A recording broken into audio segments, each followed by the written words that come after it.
tributário enlouquecido, injusto. É. Quem tem menos paga mais, quem tem mais paga menos. Esse é o sistema tributário brasileiro. É um Robin Hood ao contrário, né?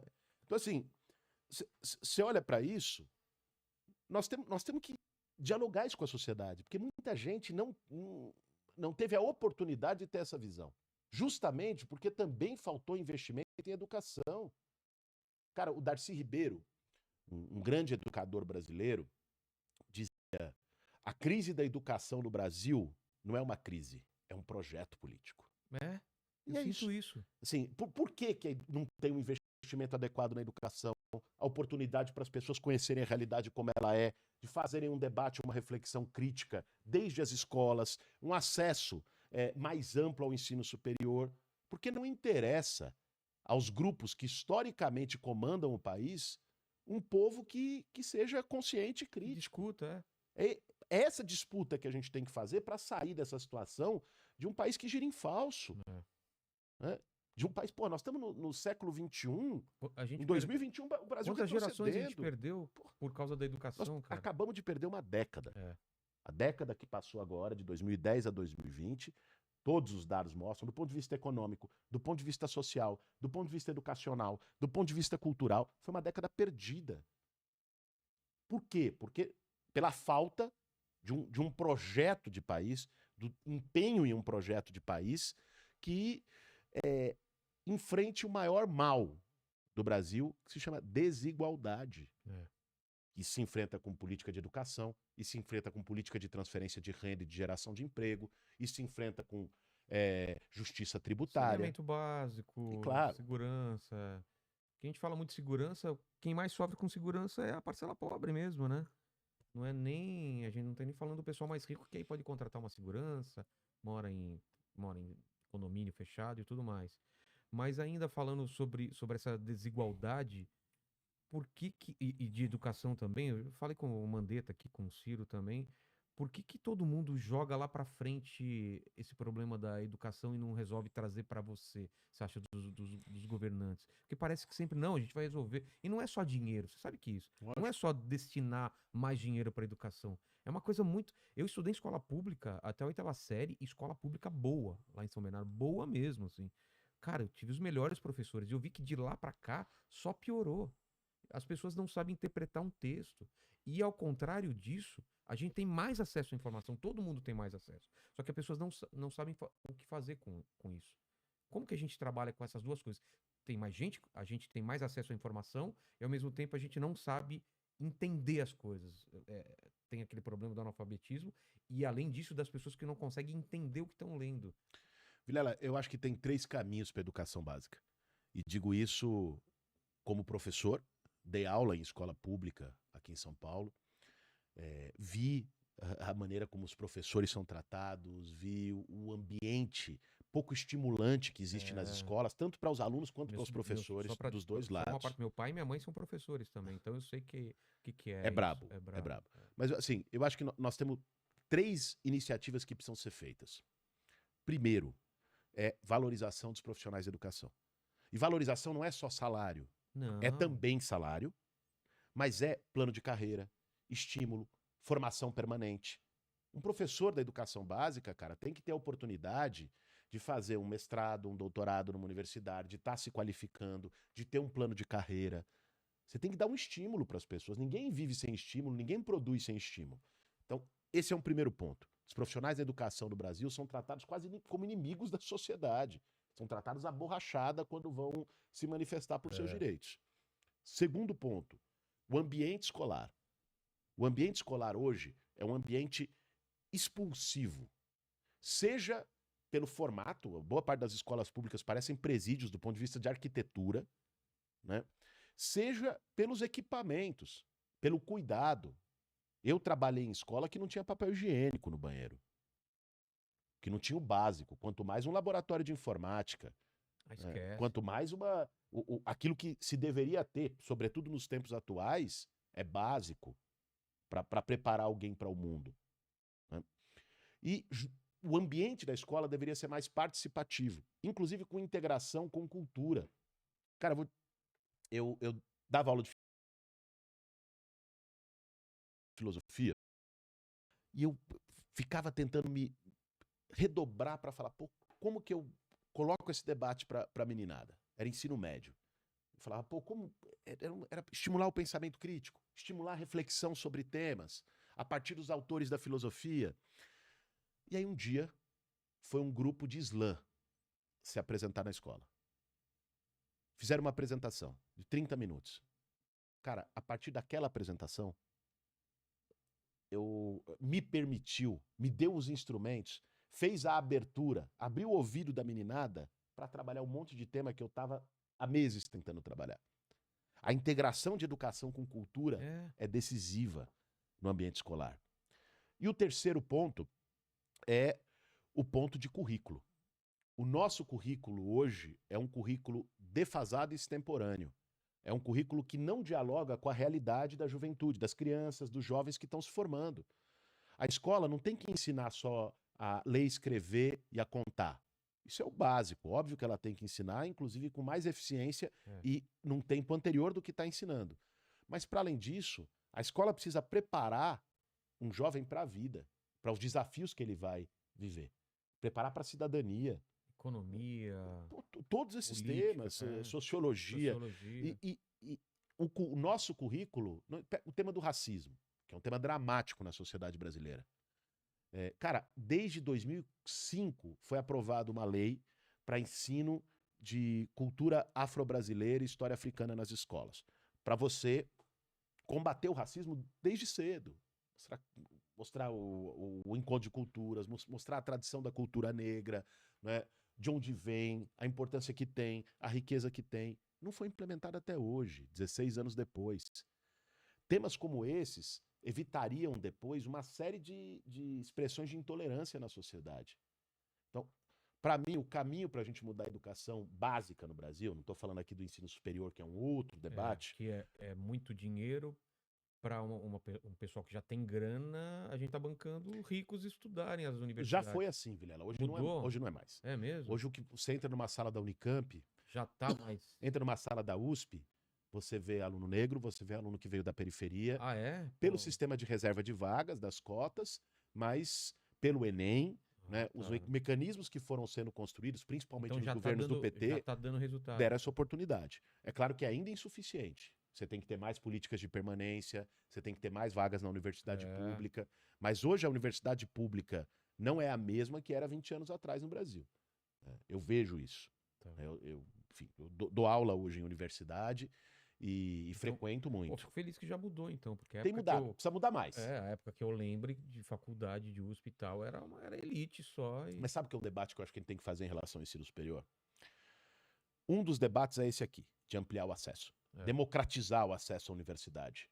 O ministro do Bolsonaro outro dia disse, o ministro da Educação que está lá, disse que a universidade não tem que ser para todo mundo. É engraçado, né, cara? Porque pro filho dele, com certeza, ele acha que tem que ter. O que ele quis dizer é, não, nem todo mundo precisa cursar a universidade. Bota uns lá num curso técnico, outro vai ter uma função que não exige tanta qualificação, ele não precisa estar na universidade. Uma visão preconceituosa, que historicamente foi feita no Brasil. Sabe que o Brasil foi o último país da América Latina a ter universidade. Ah, é? O último. Mas, enfim. Porque nós temos uma elite econômica, foi também um dos últimos a abolir a escravidão. Então, é uma elite econômica que pensa com uma cabeça muito autoritária, pensa com uma cabeça só das suas vantagens, dos seus interesses. Isso há séculos. Historicamente, né?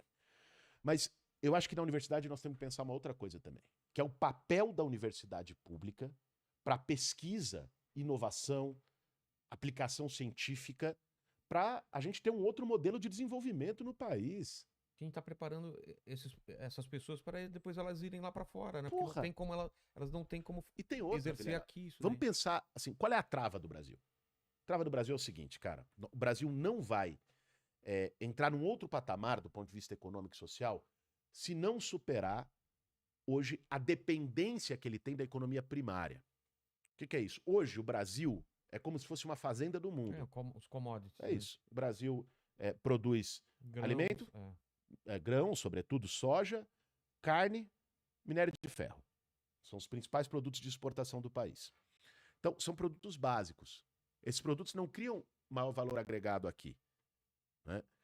E o país está se desindustrializando. Hoje, a proporção de trabalhadores na indústria é menor do que era nos anos 80. A proporção de exportação de manufaturados, de produtos industriais, é menor do que era nos anos 80. Então, para que o Brasil possa entrar com mais soberania no mercado internacional, o Brasil vai ter que construir um outro modelo aqui baseado em tecnologia, inovação. Nós temos gente para isso. Nós temos instituições para isso. Nós temos que ter um investimento. Bolsonaro, semana passada, cara, cortou 90% dos recursos do CNPq, que é o principal órgão de fomento à pesquisa no país. Cara, é que às vezes as pessoas não conseguem ver na ponta. Eu tive outro dia em São Carlos. Eu estou agora como pré-candidato ao governo do estado de São Paulo, estou rodando o estado. E eu tive lá em São Carlos, no interior. Vai ter prévia? Quando? Não, no pessoal não. O pessoal Vai ser definiu você. meu nome, mas assim, a gente está tentando construir uma unidade com outros Entendi. partidos e tal. Eu visitei um espaço lá chamado Novo Lab.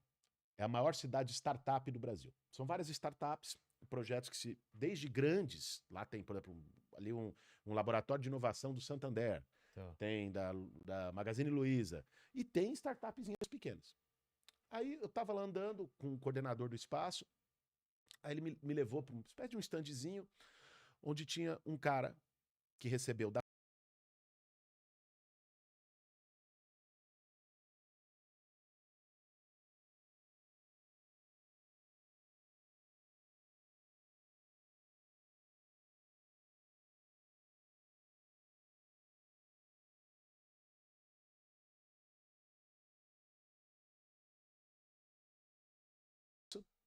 e o cara desenvolveu nada menos que um leitor de retina, né, ligado à inteligência artificial. Ele leu a minha retina ali na hora. Um negocinho assim do tamanho de um celular, aplicava. Lia a A retina. retina ou a íris? Retina. A retina mesmo? Retina. Leitor de retina. E, porque aí pode medir se você tem propensão a diabetes, tem um monte de coisa que você pega pela retina. E na hora, já ia para um programa de inteligência artificial, já dava o resultado, um médico só confere o resultado. Este equipamento é um equipamento trambolho no SUS, em todos os hospitais, custa 300 mil reais. Ele desenvolveu o leitor de retina por 20 mil reais. Pesquisa, com financiamento público. Cara, imagine se você não tem uma política articulada para isso em todas as áreas. Não, e ainda o brasileiro, que é um povo inventivo pra caramba, que pega uma coisa e... Nós temos que... O Cara, Brasil tem que estar discutindo 5G, tem que estar discutindo indústria 4.0, tem que estar discutindo carro elétrico, tecnologia verde. Me dá uma dor no coração de a gente tá jogando fora essas gerações de gente inteligente, gente que faria uma diferença absurda. Possibilidade nenhuma que vai lá pra fora. Não tem oportunidade. Não tem oportunidade. Quantos que sequer vão lá pra fora porque são talentos que não tiveram a condição de se desenvolver, que estão numa favela, que estão em qualquer canto, descobrir esses talentos, não tiveram oportunidade nem de entrar numa escola técnica, quanto menos de ter financiamento para uma pesquisa criativa dele.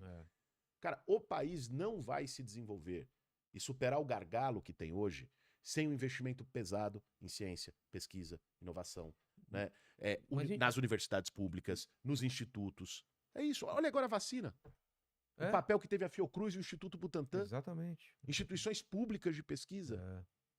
E a gente tem um problema que vai bater daqui 5, 10 anos, já começou agora, que não vai ter emprego para as pessoas que estão sendo formadas. Né?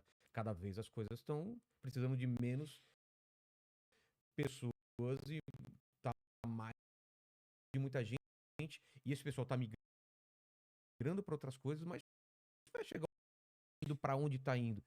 Como que vai fazer daqui a um tempo? Que é uma mão de obra muito especializada e a gente vai tirando as profissões.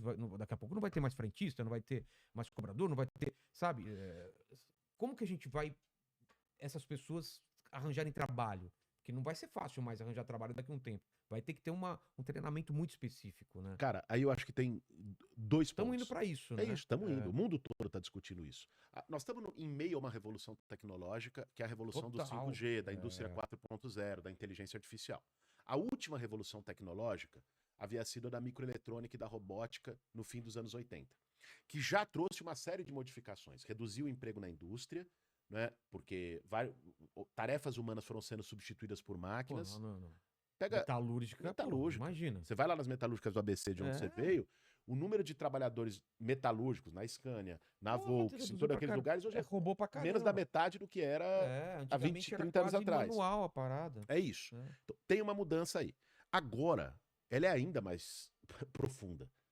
Inteligência artificial, cara, é por exemplo, nós estamos falando aqui de carro elétrico, nós estamos falando de carro sem piloto. Falamos isso aqui a semana passada. Eu vi um vídeo de não sei quantos táxis que já estão lá nos Estados Unidos rodando sem piloto, É isso. experimentalmente. Então, assim, você vai ter uma Táxi não, Uber, né? Desculpa. uma mudança que, assim, parte dela é compensada por geração de outros espaços de emprego. Direto. Tem um projeto muito legal que está sendo desenvolvido por uma parlamentar dos Estados Unidos, Alexandria Ocasio-Cortez, uma parlamentar latina, negra, uma grande referência nos Estados Unidos. Ela é deputada. Ela pensou junto com várias figuras, caras como Noam Chomsky e tal. O que é o Green New Deal? Ela falou, ó, pegou aqui, ok, novos empregos, criando economia. O que ela está dizendo? Nós estamos com o aquecimento global batendo na porta. Né? O mundo está passando por mudanças climáticas extremas.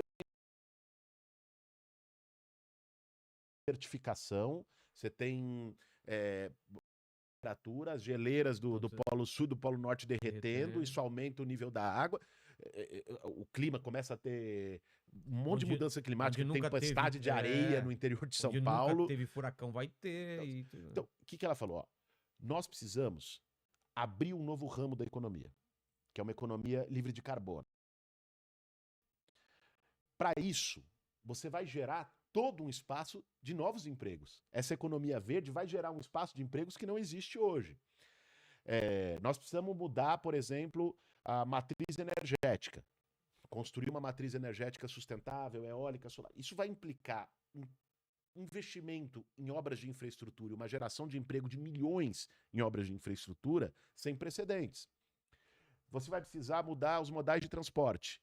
O Brasil, por exemplo, é o país com o maior potencial hidroviário do mundo, mas 85% do transporte brasileiro é por rodovia. Que absurdo. Pelo lobby da indústria automobilística e do petróleo. Agora, gasolina nesse preço, tá todo mundo pagando o preço. Então, assim, todo esse debate de mudar modal de transporte, matriz energética, uma economia livre de carbono, você vai abrir um novo setor econômico com geração de milhões de empregos. Esse é um ponto. Mas mesmo isso não resolve. Você tem razão. Vai ter um déficit de emprego. Porque mesmo esses novos empregos também não são tantos, porque muito é automatizado. Uma parte deles já vai ser automatizado. Então, o que você precisa fazer? O mundo todo está discutindo isso. O mundo todo está discutindo isso. Políticas de renda básica. E talvez reduzir o horário de trabalho para ter mais... Redução de jornada de trabalho. Para poder ter mais gente. Esses debates são essenciais, cara. Assim, hoje... Pô, tem mas um cara a gente tá fazendo isso? A gente não tá nem pensando. Esse debate no Brasil... Então, é isso que eu o Brasil tá discutindo cloroquina... Tá discutindo voto impresso e, cara... Pelo amor de Deus. E coisas assim que você fala, cara... O problema é muito maior, cara. A gente devia estar discutindo isso. Quais as saídas para o dilema histórico que o país e o mundo têm? Como usar as vocações e os potenciais do Brasil... Você tem uma molecada aí já crescendo... Vamos preparar essa molecada ou vamos esperar o mundo inteiro fazer e a gente ficar atrás de novo, sabe? É isso, Vilela. Esse é a encruzilhada, é isso que angustia. Angustia pra caramba, cara. Angustia muito. E é por isso que, assim, nós temos que estar na política, cara. Nós precisamos fazer essa disputa. Mas aí você vai pra política e aí vai pros debates, o pessoal vai perguntar as mesmas coisas. Qual é a sua posição sobre aborto? Não que não seja importante. Qual é a sua posição? Sabe, coisas que vão gerar cliques, vão gerar um puta discussão acalorada, mas que tá dentro de discussões muito maiores, né?